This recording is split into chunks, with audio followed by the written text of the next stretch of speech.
The expanded algorithm using the process of multiplication is very similar to the expanded algorithm using the process of addition, but instead of writing our problem vertically, we're going to write it horizontally. Let's do an example. 6 times 268.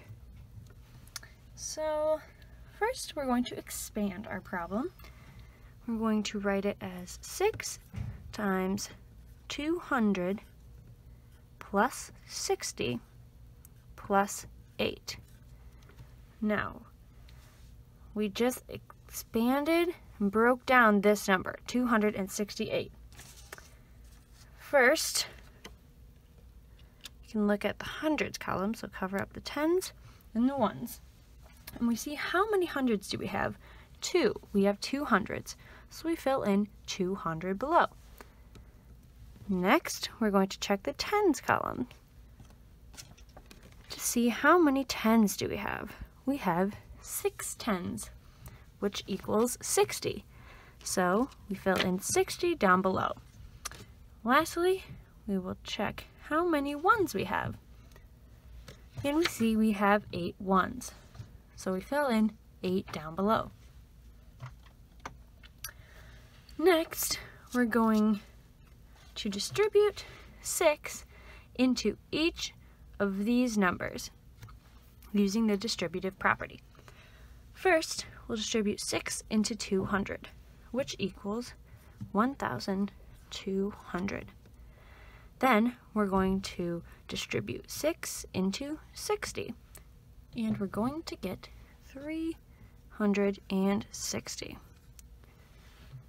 And lastly, we're going to distribute the 6 into the 8 and get 48.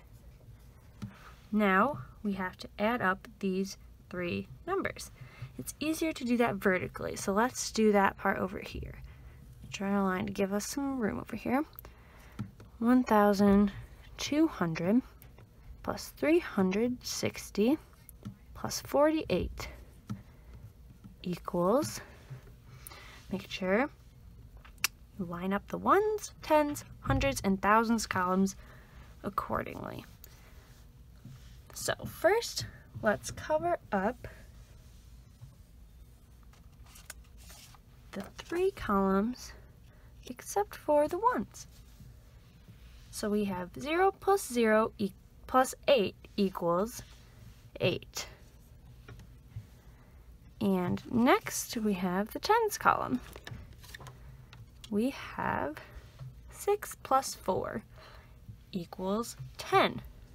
So fill in the 0 in the ones place down below, and the 1 for the tens place is carried over into the hundreds column. Next, we will look at the hundreds column. And here we have 1 plus 2 plus 3, which equals 6. Then we look at just the thousands column, and we have 1 plus 0 equals 1.